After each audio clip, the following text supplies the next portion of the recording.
Welcome to my podcast, Why Didn't Anyone Tell Me This? With my guests, we are discussing health issues, questions you may have, and debunking some of the myths around our health. And it's such a great privilege today to have on Rachel Lankester, which is long overdue. And she's going to talk to us about, the Magnificent Midlife. Rachel is the author of Magnificent Midlife, Transform Your Middle Years, Menopause and Beyond, and she's the host of the Magnificent Midlife podcast. After a shocking early menopause diagnosis at age 41, which she's going to tell us about, she scratched her own itch and created what she wasn't able to find for herself. This includes one-to-one and group midlife mentoring, courses, and educational resources to help women vibrantly transition through the sometimes messy middle of life. She's also the founder of MenoClarity, which is a great privilege that I am part of, which is the information hub about menopause. And in her spare time, she's doing a master's in, I hope I pronounce this right, Gerontology, which she's going to have to tell us about. So in today's podcast, I want to start by talking about the menopause, but I'm going to move on quite swiftly. So this is going to be a podcast in two parts, and we're going to talk about positive aging. So Rachel, welcome. And let's start by talking about your menopause journey and why you felt it was important to write a book called Your Magnificent Midlife. Goodness me, I've got to go right back to the beginning, haven't I, almost? So when I was 41, as you mentioned in the intro, I was given a diagnosis of early menopause. And it sent me off on a journey, which may or may not have been the correct journey. I don't think it was, but it sent me off on this journey anyway. So why did I get that diagnosis? I was trying for another child and I was testing out my fertility.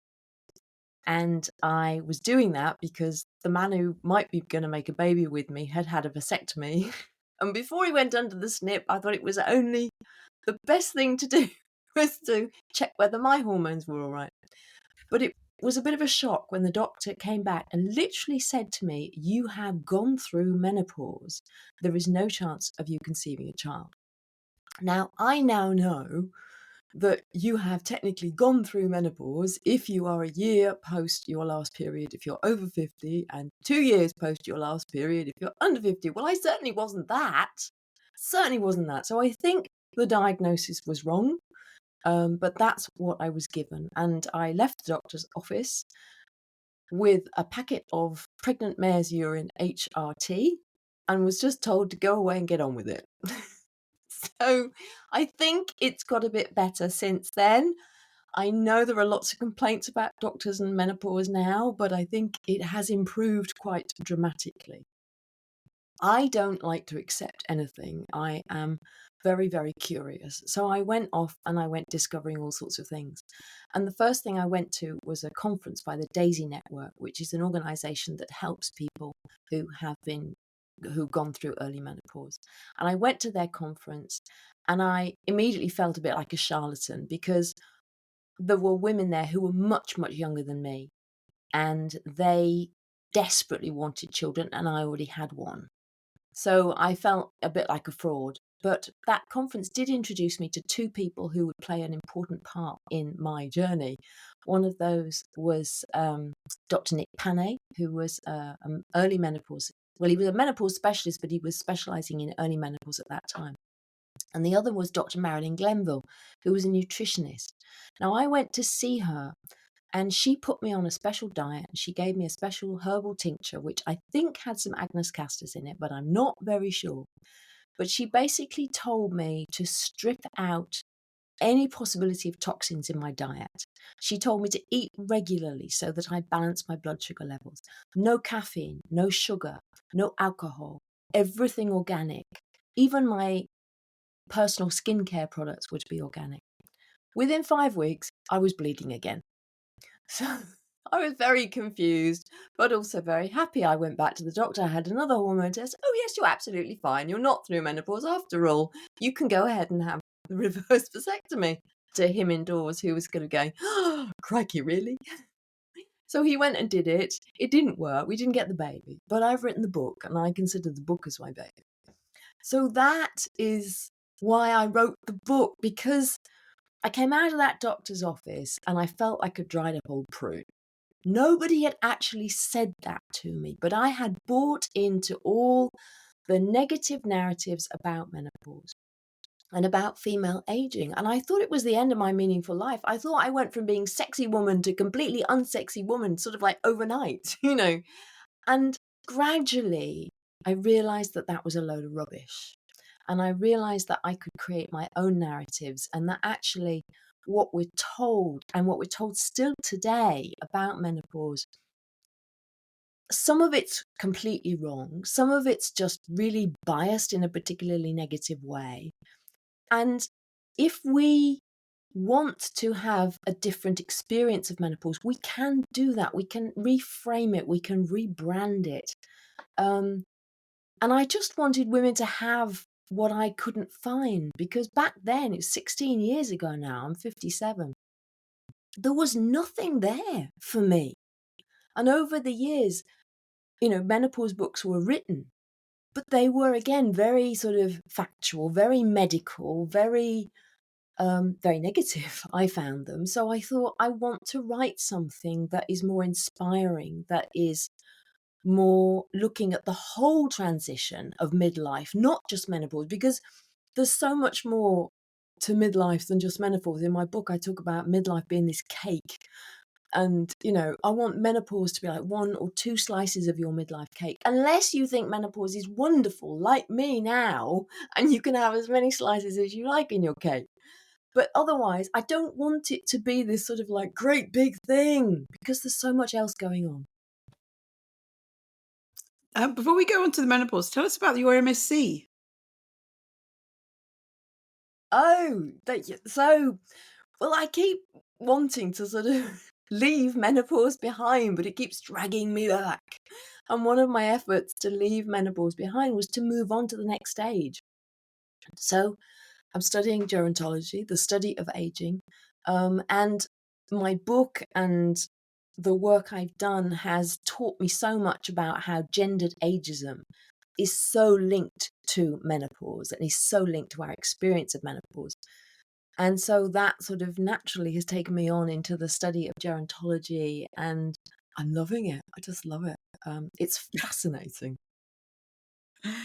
And tell us about your podcast. How long have you been doing it, and how many episodes have you done? I've done 150 episodes, and I can't really believe it. I say that out loud and I go, blimey, have I really done 150 episodes? But I have. And I've been doing it for about 4 years. So I do it in seasons and then I have a break. So I'm currently in a break right now. But I absolutely love it. I'm so passionate about it. I know you're really passionate about your podcast as well. And I just love it. There are so many stories to tell. There are so many things to talk about. There are so many myths to bust. There is so much clarity to bring to the whole everything life, midlife debate. So yeah, I love it. That's a great segue into MenoClarity. So tell us, tell the guests why you set it up and why we're all on board and why this is so important before we start dissecting the perimenopause in a little bit more detail. I'm so excited about MenoClarity. It feels like the culmination of what I've been doing. And what happened is, I invited you to come on my podcast. You were an early guest on my podcast, probably about 3 years ago now. And I've met all these women on the podcast because part of what I talk about is menopause. But again, it's like the midlife cake. It's not all about menopause, it's about midlife and beyond. And gradually, I started talking to more women, and we're all sort of going, there's something wrong here. We're glad that we're talking more about menopause, but why is it so negative? Why is it going down one route? Why are we now talking about it being a deficiency? Are we deficient post-menopause? Am I, as a post-menopausal woman, deficient now for the rest of my life? No. So I think last year we all got together on Zoom, didn't we? And we just had a brainstorm, and then we thought, let's do something. Let's actually do something, because the pendulum has swung too far, and there's too much scaremongering, and there's too much fear. There's so much fear out there about menopause now, and that is not the way it should be. It really shouldn't be like that. So we all got together, and then we launched in February this year.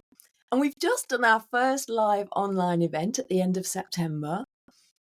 And it's just, I'm so excited by it. I think the women involved in it are all amazing. We are all so different, and we all have such different things to bring. And yet we all agree that this can be a transformational time in a woman's life.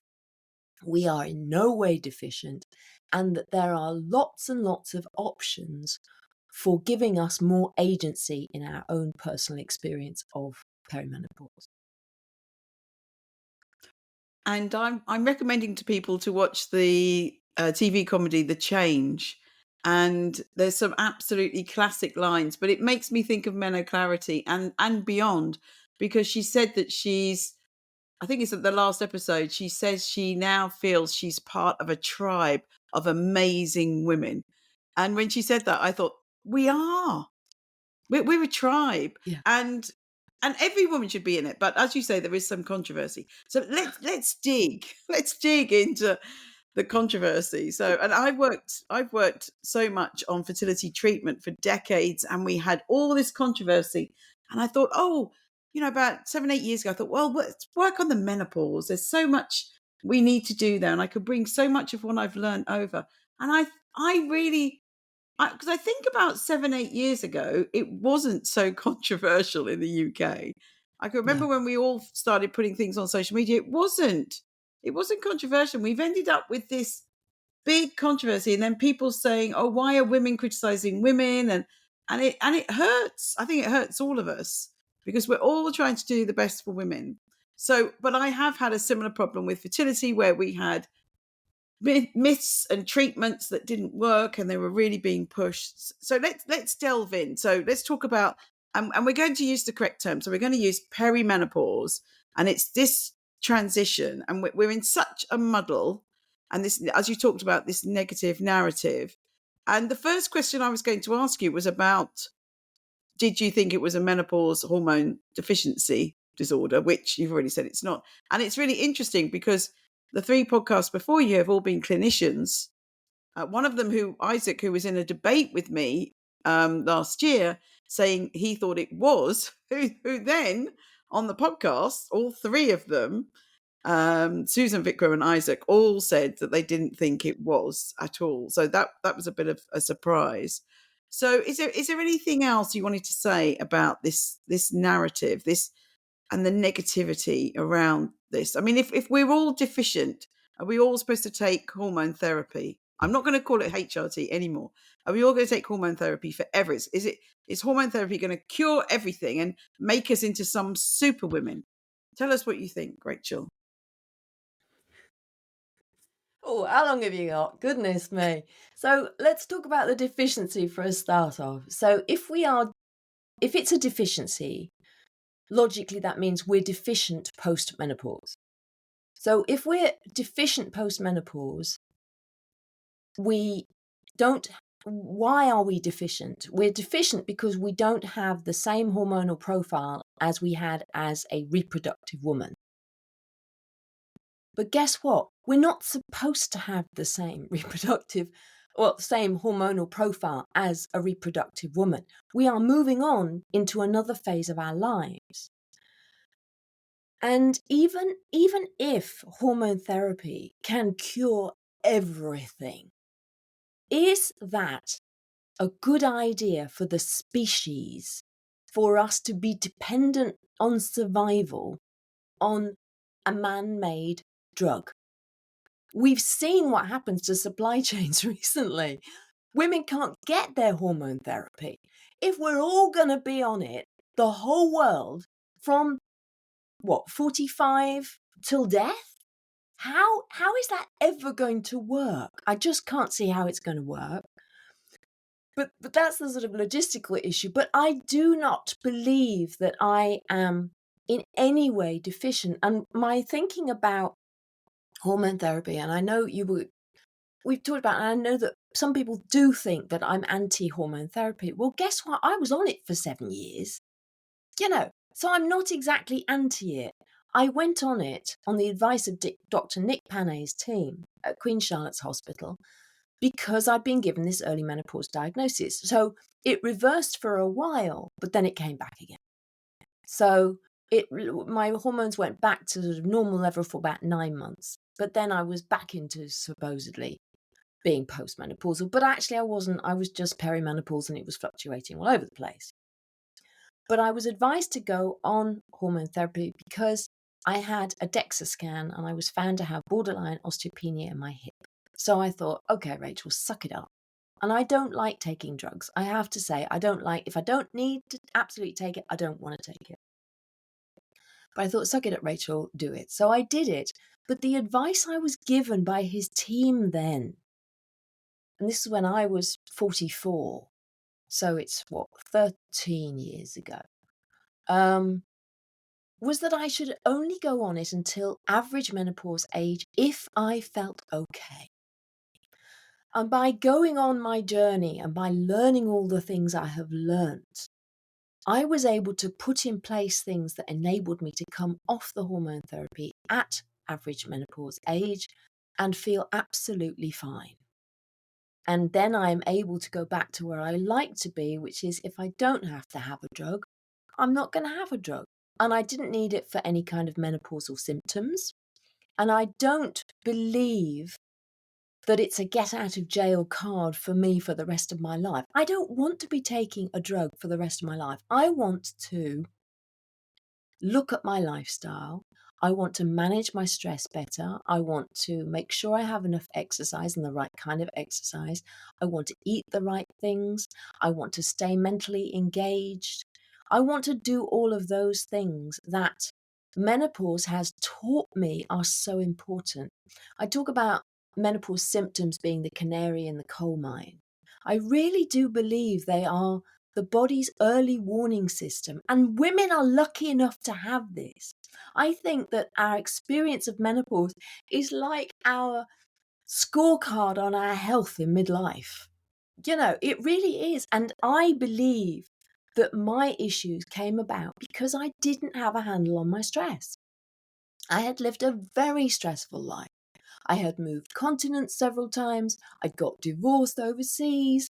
I'd come home to the UK with my son and the father was left in America. It was really, really stressful, And I was in a new relationship, but that is also a stress.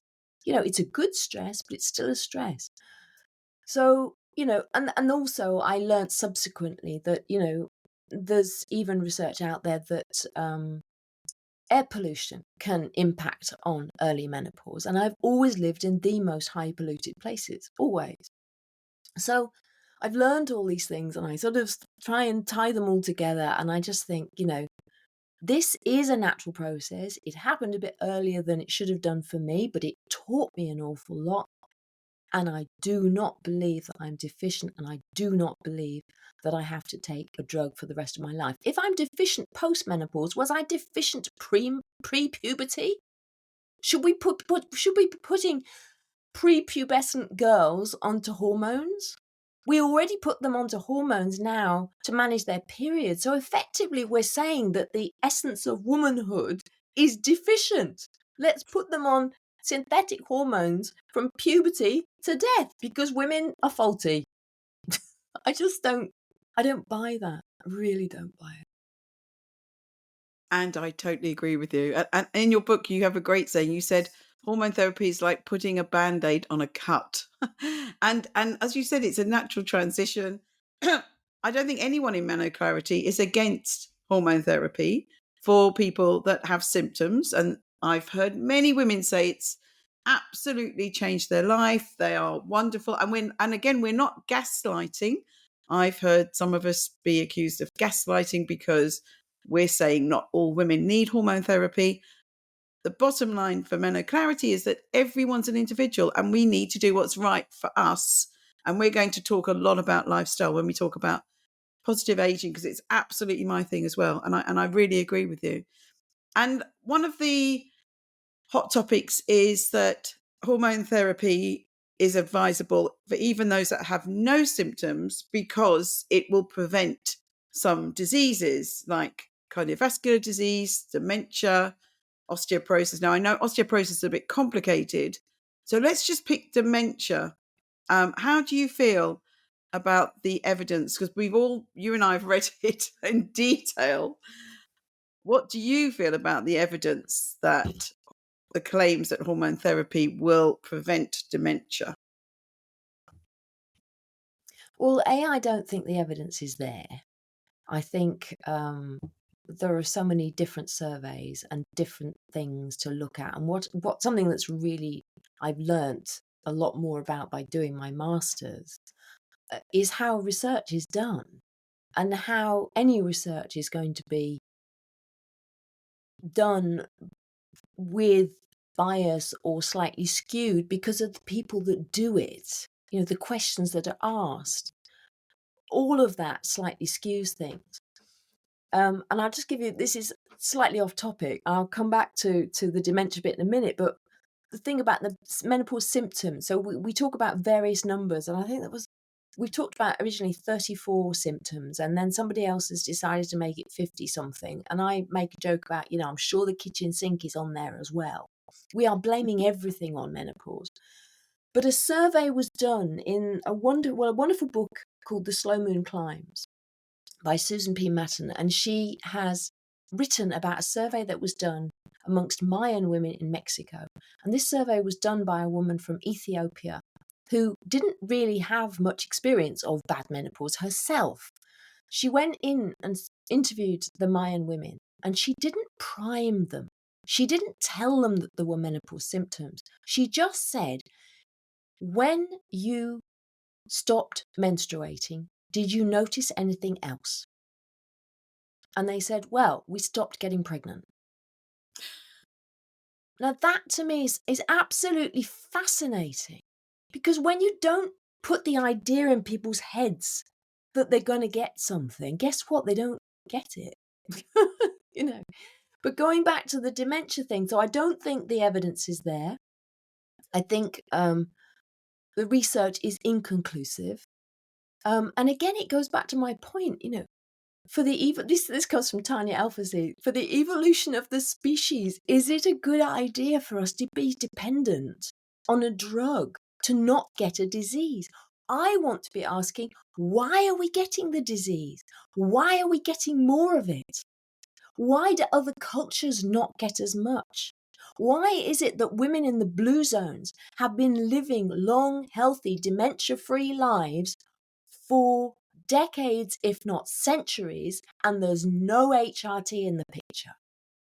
That's what I want us to be asking. That's what I want us to be investigating. So it's about turning it all round, turning it on its head.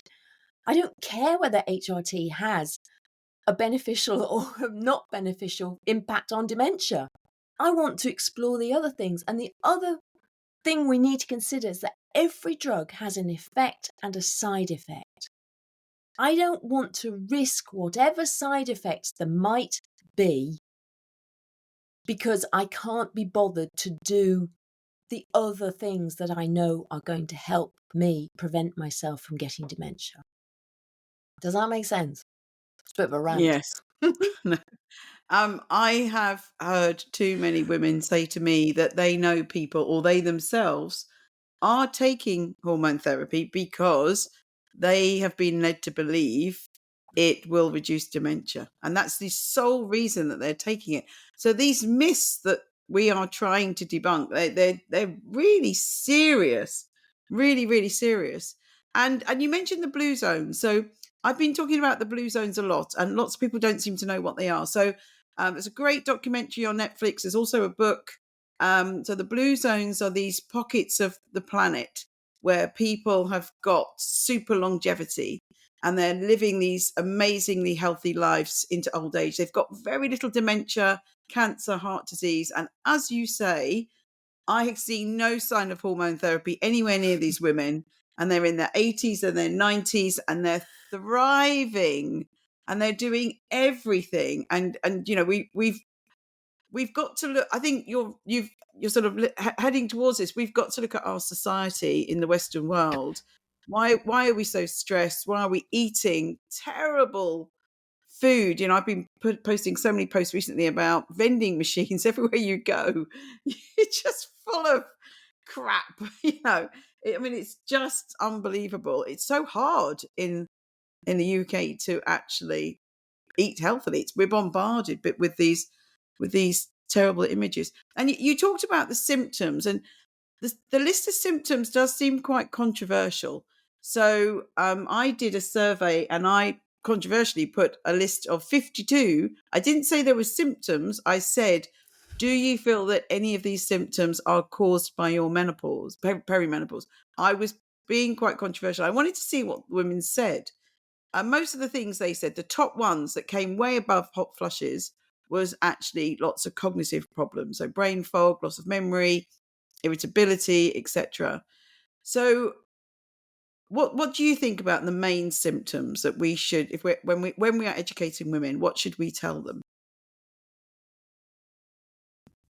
I think it's really, really important to look out and be aware of what might be coming down the line.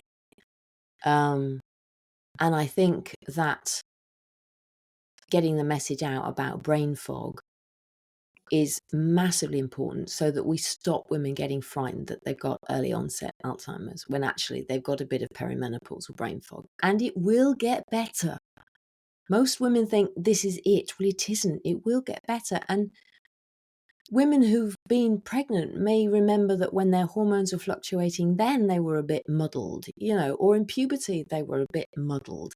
I think we get so anxious about everything, and anxiety is one of the things as well that is an early symptom of perimenopause. But then when we don't know what's coming, we get anxious about being anxious, and we get anxious about having the brain fog, and then the brain fog gets worse, and it's just a vicious cycle. So I think it's really important to have an awareness of what the possible things are. But I fear that we scare women too much by saying, all of these symptoms. Because the other thing is that I learned from one of my podcast guests, she said, these symptoms are common, but they're not normal. If they were normal, we'd all get them. And we don't. Some of us don't get very many symptoms at all. And some of us get lots and lots. So an awareness of what's possible is important. And I think, the anxiety, the brain fog, aches and pains, obviously the vasomotor symptoms, the hot flushes and the night sweats. I think those are some of the key ones. Some women have migraines, and that's, also associated with perimenopause. But it's all about the hormonal fluctuations. That's why these things happen to us. It's because the estrogen is going all over the place. And we get that wrong, don't we? We think that perimenopause is all about the estrogen dropping off. Well, it's not. And actually, you can go and listen to Professor Geraldine Pryor on the MenoClarity live recordings, which are available on MenoClarity.com, because she talks about and shows us a wonderful graph of how actually perimenopause, the estrogen is just flying all over the place and going crazy, and sometimes rising to very high levels.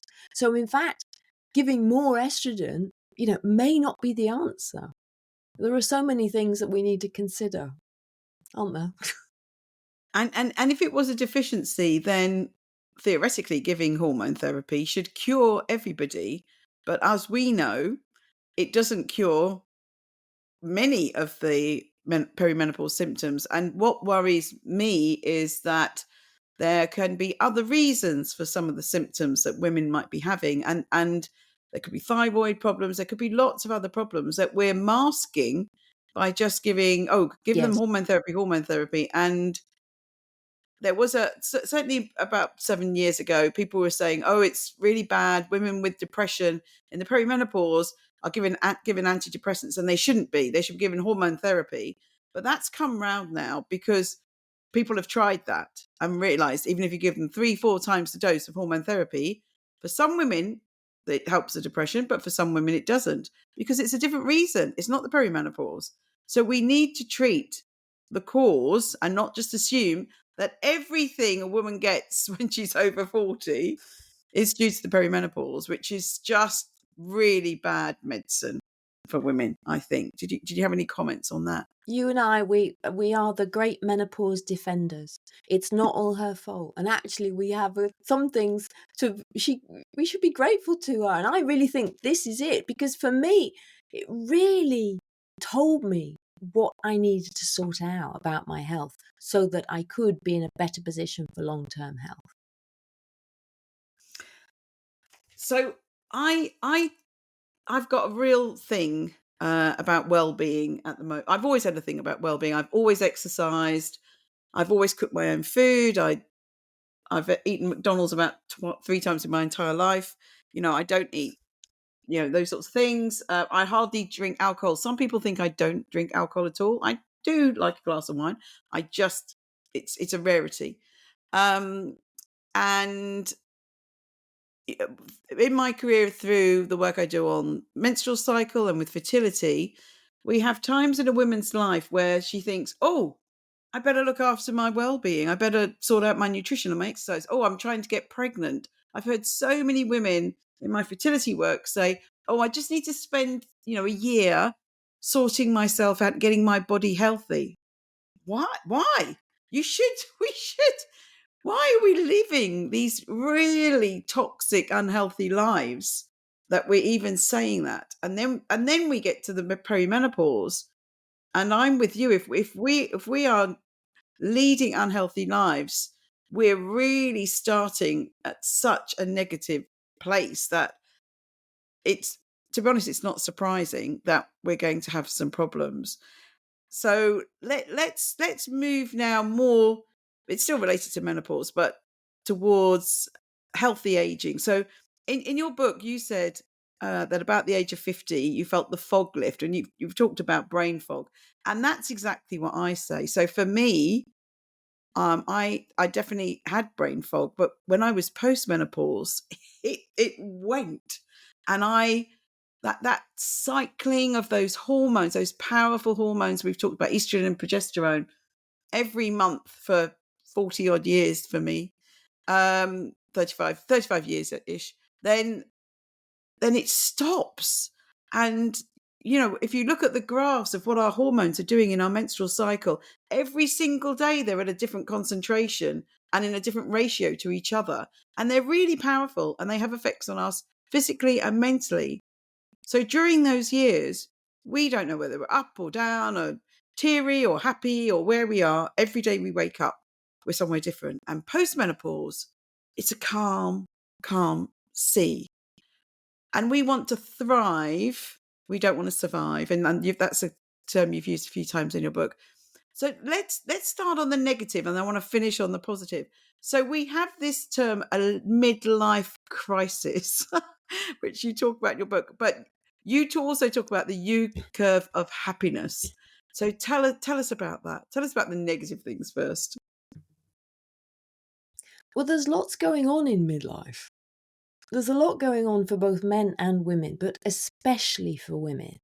It's much worse for women than it is for men. I'm sorry, guys listening, but it really, really is. So there's not just all this hormonal change, but there's, maybe we are the sandwich generation. Maybe we've still got kids at home, and we're looking after older parents. Maybe we weren't able to have children. We're having to process the grief, the final grief around losing our fertility finally, because menopause is a big flag saying this is it, as it was for me. And, maybe we are dealing with the onset of ageism, and gendered ageism is absolutely awful. In the workplace, maybe we talk about women leaving work because of menopause. Well, the data is rubbish. as I've proven. But B, it's not just menopause. It's wanting a different life. It's not wanting the same sort of stressful life as we have created. You know, I left corporate because I didn't want that kind of life anymore. So there's a lot going on, and we know that the U curve of happiness tells us that the age of 47 is the most unhappiest time for both men and women. And men are not going through menopause. Don't go So there. it's a difficult time. And yeah. And we also know that as people come up to big birthdays, there's more anxiety around that. You know, I know that as I approached 40 was not a good birthday for me. 50 was a good one because I'd been through early menopause and had done all of this work, you know, and come to terms with getting older. But big birthdays are a time for introspection, and they are a time when we look at our lives and think, well, you know, what are we doing? Are we where we want to be? And status is so important in our society. And if we don't think we have sufficient status, you know, that can upset us as well. And the other thing about menopause and midlife and sort of around the age of 50, we cannot pretend that we've got more time left than we've already had. Menopause is a big reckoner in that respect. We can't pretend, unless we're going to live to 110 or 120, which is still pretty unlikely for our generation. So we have to come to terms with our own mortality. And if we're not happy with where we are, that again can lead to this sense of unhappiness. But the U curve of happiness, it's a U, so it goes up. And in fact, we get happier and happier the older we get. And I think that's brilliant. And people don't know that. People think that they go into the crisis or the U curve and they don't know that they're going to come out. And we have such a skewed way of looking at age. We see it as this decline, and I do not see it as a decline. I think I am going to get better and better and better as long as I live. And even when I am at my most frail, when I'm about to die, if I haven't succumbed to dementia, there will be things I can feel or sense or communicate or even do that I couldn't do when I was younger. I will have learnt new things. I will be a different person and I will have evolved. We don't diminish, we evolve. We're not So crones, there. we're wise women. That's what you said in your book. We're not crones, we're wise women. I'm And not keen on the word crone. I no. know a lot of people like the word crone. I'm not keen on it. I want to be a wise woman. I'm very happy, and I'm very happy being an elder. So I see myself, I'm, you know, coming up to 60. That's going to be the youth of my elderhood. Yeah, and I have felt that the last 10 years for me have been my most productive. I think my brain has given me the best work that I've ever done in the last 10 years. And I always tell people I'm glad I'm not 18. 18. I've got two boys that are 18. 18's hard. They've got so much that they've got to contend with, so much in their life. And you know, when we're, and you've talked about this in the book, but when we're 60 or over 50, I mean, my next book's going to be Good Health and Happiness over 50. But when we get postmenopause, we've, and you talk about this in the book, you know, we've got to reflect about what we've done, and like you said about children, careers, etc. There, we've got to park them. We've got to park. You talked about Mm. shadows. We've got to park those whether they were good or bad issues. They can be parked. And I agree with you that it's a time we can reinvent ourselves and we can decide, what do we need to do. And you talk about this, about reflecting and thinking, and I think it does take work. You talk about this as well. It takes work, and we both want everyone to stop and think, what do I need to do for the next 10, 20 years to be the best, every year to be the best time of my life? And you talk about the countries that celebrate aging. You talk about China and France that are celebrating it. Tell us a bit more what's happening in those countries that we're slowly getting them. I think we're looking at people like Helen Mirren and people, but I think we're a little bit slow off the mark. Yeah, there are a lot of cultures around the world where the older you get, the more status you get. And that may not be as equal as I would like it to be gender-wise, but, you know, women, for example, in Muslim cultures, once they've gone through menopause, they actually get more freedom. They can, step forward because they're no longer a danger to the men, which I don't like for that rationale, but they do have more status in society. And certainly in East Asian cultures, older people are venerated. In Greece, older people are venerated. So in China, they've actually, and in France, they've introduced laws whereby children have to look after, or they have to be in contact with their older relatives. They can't just leave them, which I think it's a bit of a shame they have to have a law to do that. But I think it's a good reminder, because I think increasingly we can be very selfish, and our nuclear families are not even very nuclear, and people are living further away. One of the things I'm exploring with my masters is, the whole care dynamic and what happens to us as we get more vulnerable, as we get older, and how do we get looked after. So I think anything that sort of promotes that level of respect, and Confucianism is thought to be what is behind the whole idea of filial piety, certainly in East Asia, so China, Korea, Japan, all of those have elements of that. And women may still suffer because of gendered ageism, but at least, relatively speaking, they have more status as an older person. They are not dismissed. It's a really bad thing, particularly in Anglo-Saxon culture. Protestantism does us no favors in its focus on youth, its focus on work, and that value goes with work. Therefore, when you're older and you can't work, you lose your value. And then if you're a woman, then it's double whammy. You've lost any value you ever had. We need to change that. We need to just change that. I mean, we have the saying that it takes a village to bring up a child, and in the blue zones, they are implying that it takes a village to look after the older people too. And I think that's so true. I think our culture, um, you know, we don't do that. We don't look after people anymore. We are looking at elderly people as a Mm. burden.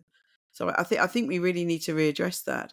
So what can we do to educate people about positive aging?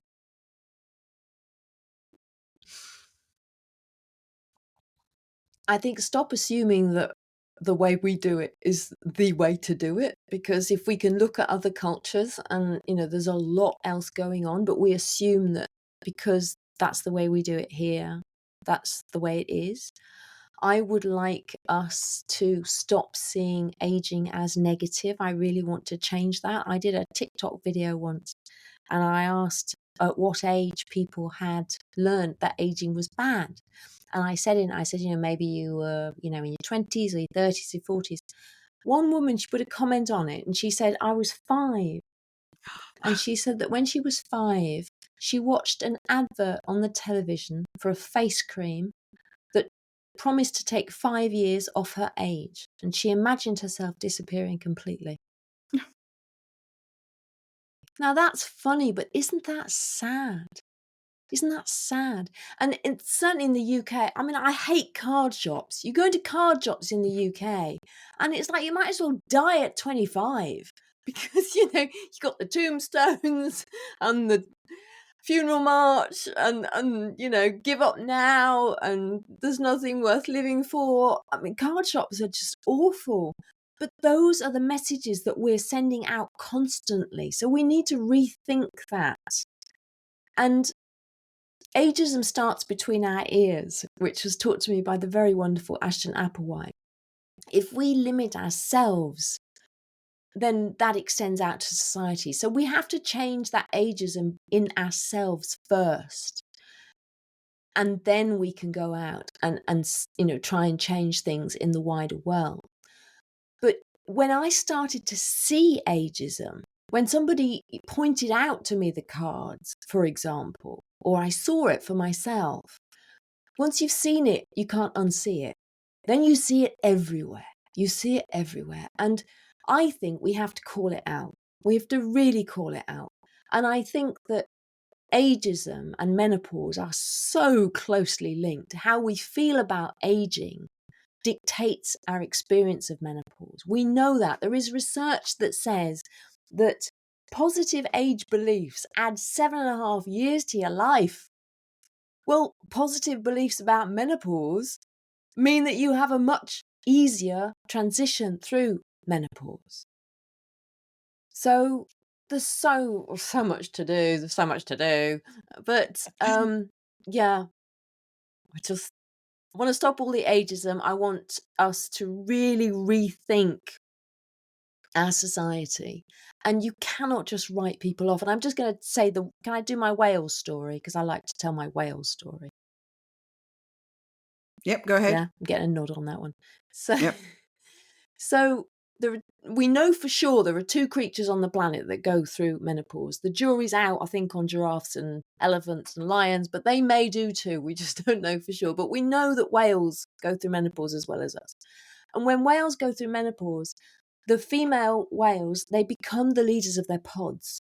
And the older male whales die off because they're not needed. It's a completely matriarchal society. But the female whales, they go on to lead their pods often for up to 50 years. They're not hormonally deficient. And the pods that are led by female post-reproductive whales fare better than pods who are not led by post-reproductive female whales. And I believe very much in the grandmother hypothesis. I believe that menopause is designed, it was what brought our species to where we are today. And you can argue that, like whales, older women are more value to our communities post-menopause as leaders than as breeders. It is great. And in humans, more men die actually at every age, even in the womb. Males die more than females of the corresponding age. And I'm sure we're all aware that when people are older, there's more men die, but it is at every age. And Rachel, I didn't know that. I didn't realise that about the cards. I'd never thought about it, but now I can't undo it. So thanks for that. But let's talk about This is it, yeah. You'll see it now. You'll go in there and you'll go, I'm not buying that card. I won't look. I won't look. Let's talk a little bit about the anti-aging industry. So, I mean, Botox and facelifts were things, 20 years ago, maybe 10 years ago, they were marketed at older people. Now they're marketed at younger people, and I don't know the data. I haven't seen the data, but I get the impression. I don't know. Well, I know.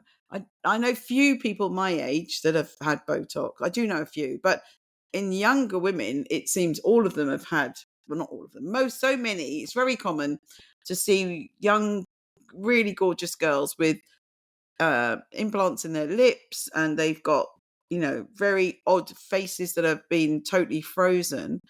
But some of my friends who have done it said, "Oh, I didn't want to do it, but it was peer pressure," which I find that unbelievable that adult women will feel that they've got peer pressure. I mean, I think because I think they go to sort of Botox parties, and then you're there, and then it's a sort of social thing.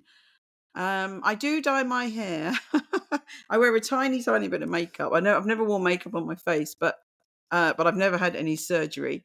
What do you think about the anti-aging industry? Well, I looked it up and I wrote it in my book, but it's gone up since I wrote it in the book. It was valued at 63 billion in 2022. And it's expected to reach a value of 106 billion US dollars by 2030. And that's why we are fed all these messages that we have to cover up the signs of aging, because it makes people a hell of a lot of money. People make money out of making us insecure, out of feeding that notion that they're missing out. There's fear of missing out now about hormone therapy, and that's Mhm. just wrong.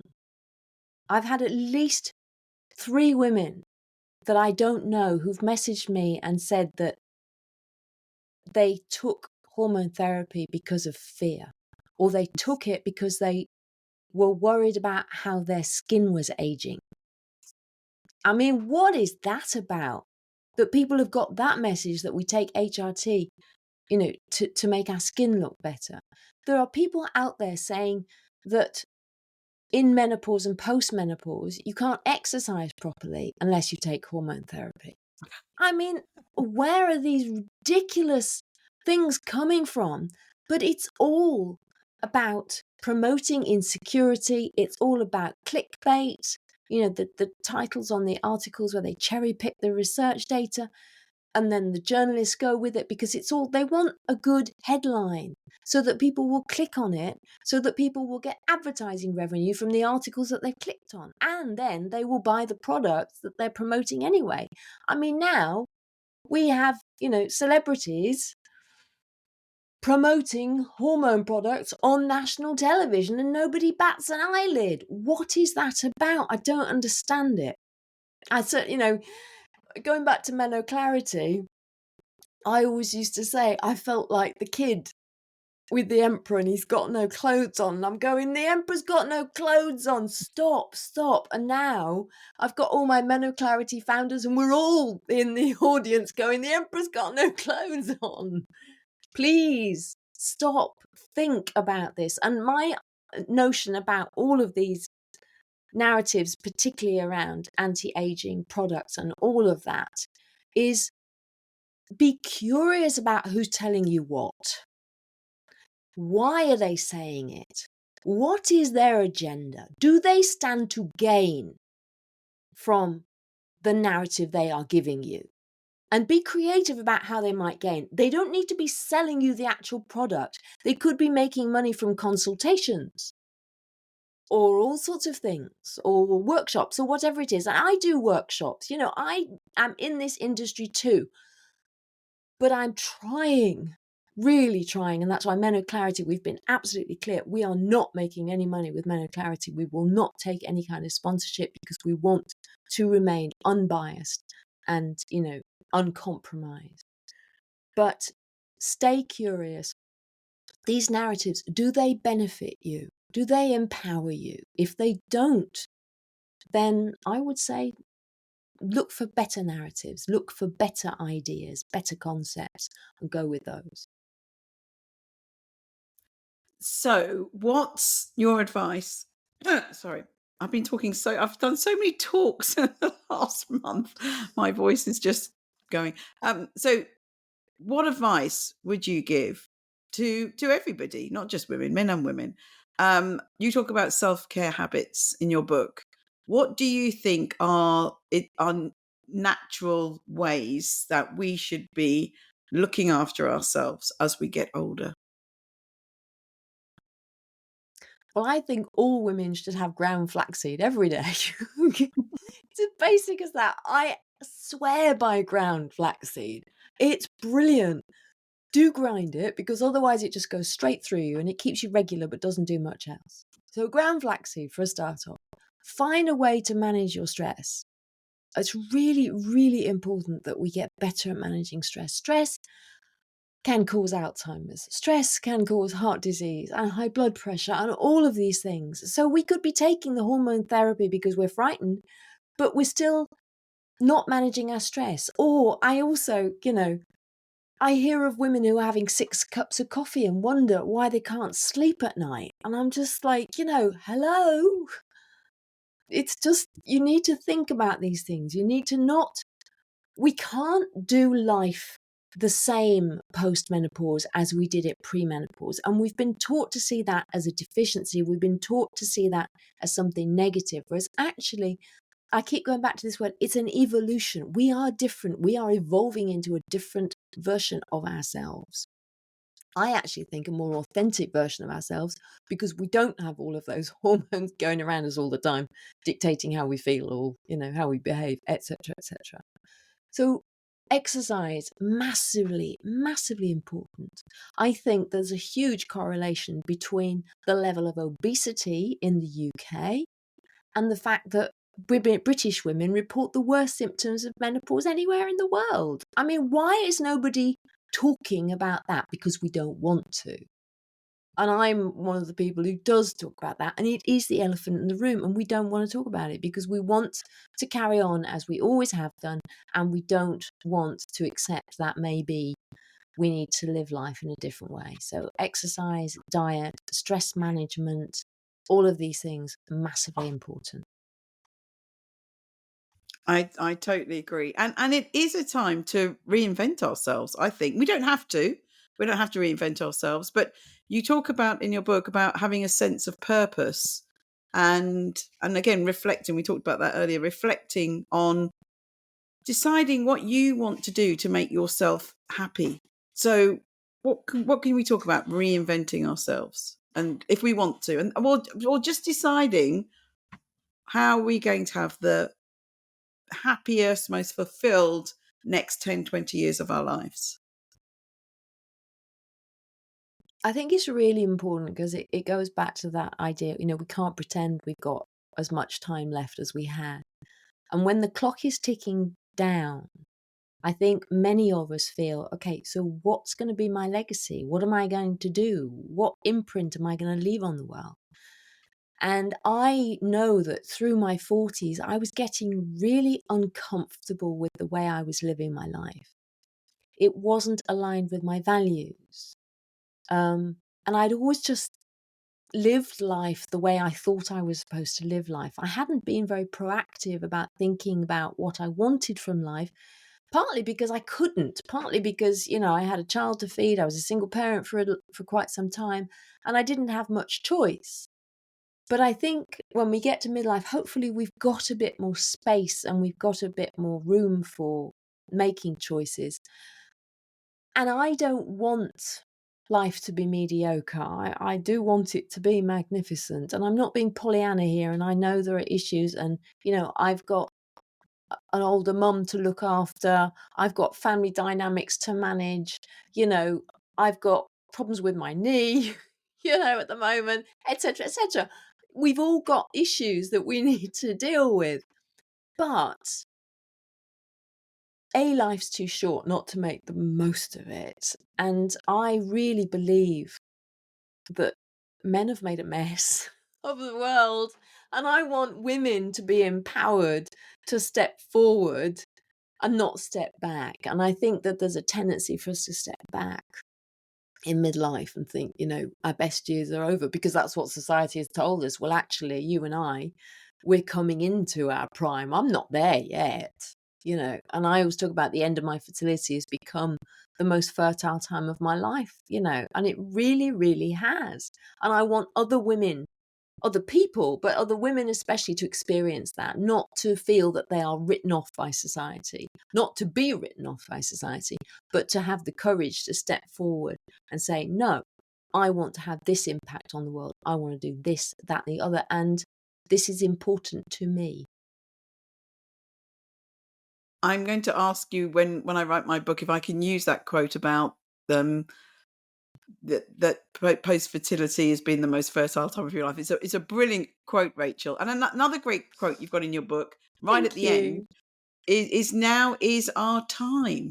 And I really think it is. And I do think that some women need some help along the way, because we all have some issues to deal with in our life. Everyone does. No one's happy every single minute of the day. I'm a single mum as well of 3 boys, and they've just creeped past. I've sent them off to Tesco to do the click and collect. So, we all have ups and downs, but giving women, and you and I, and there's a whole group of women who really want to support other women and help give them the tools to lead their magnificent midlife. So, what before we go on to the final questions about asking you a bit more about what makes you happy and things, what would be your final message to women about how they can help create a magnificent midlife? Just believe in yourself. Believe that you're valuable. Believe that you have so much more to give the world, and the world needs you to give that. It really does. Because if you think, if you get to 50 and you think about average life expectancy, it's what, 81 for women? So you've got 30 years, right? And you think what you achieve between 20 and 50 is probably massive. Well, just imagine what you can achieve from now, from 50 onwards, because you have all of that wisdom and all of that experience. And nobody should dare tell you that you are less valuable now, because you are way more valuable and you're just going to get better and better. Wise words from a wise woman. So I know you've heard many people say to you, "Why didn't anyone tell me this?" So what's the main question that people would say, "Oh, why didn't anyone tell me this?" You mean for me? Why didn't anyone What tell have you me heard this? people? No, what have people asked you? What have people said to you? Why didn't I know this before? Why hasn't anyone told me this before? What have you heard women The say to you? whales. The The way whales. The whales. Yeah. The fact that the whales become leaders of their pods. So many women just go, blimey, that's completely shifted my view of menopause. And that's my dream. That is my dream. Exactly. When you know that, it just shifts. Everything shifts. For me, it really did. I love it. Right, Rachel, what motivates you? You're doing so much work. You're flying. What motivates you?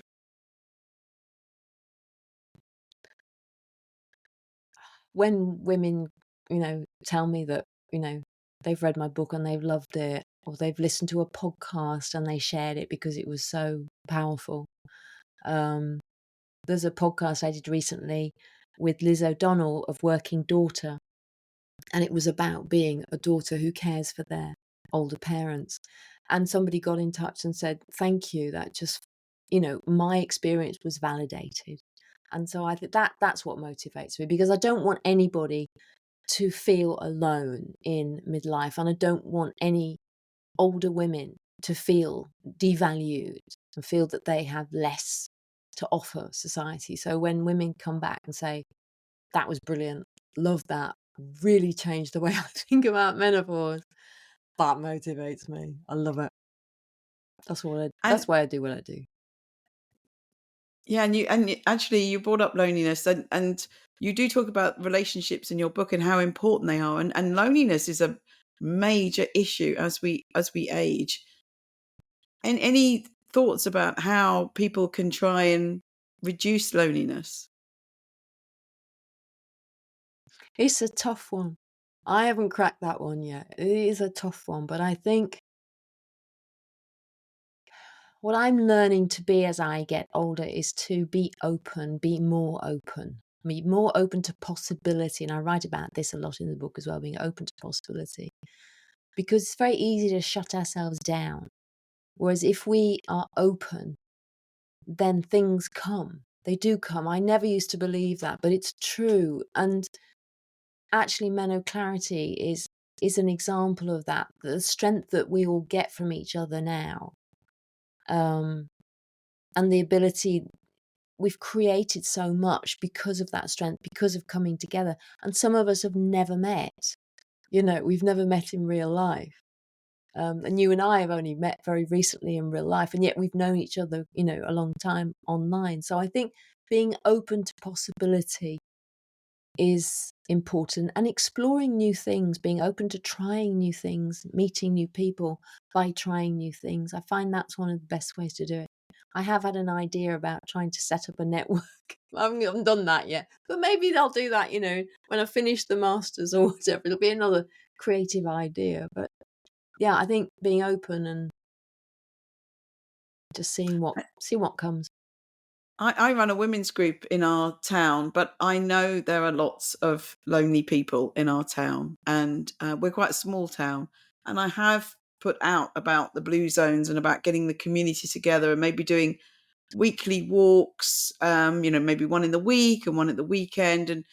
And also, we found through the women's group joining creative events. It's a big thing around here. So there's mosaics, there's glass works, there's pottery, there's was it plonk and paint or paint and plonk? I don't know. You have some wine Plonk and and what's that? you do some painting, and Oh, I think plonk. plonk as in wine. So I think those are great ways of being happy and being creative and having some relationships and some community, which brings me nicely on to my penultimate question about what makes you happy and where is your happy place?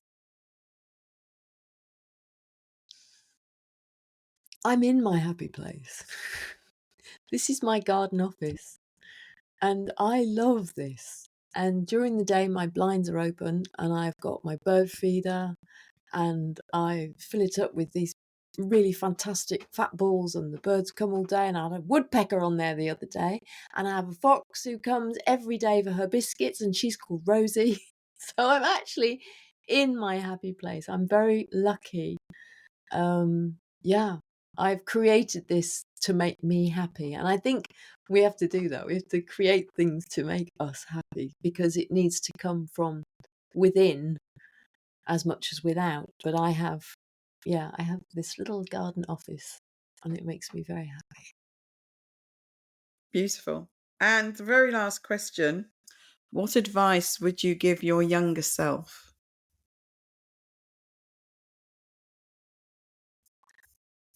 Do not believe that age is decline.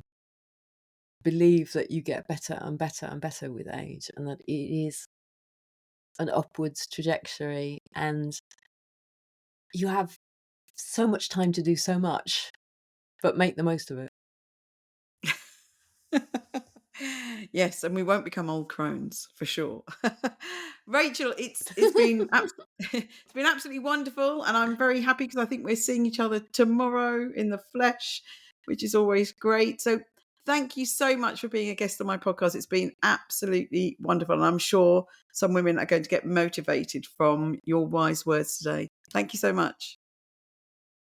Thank you.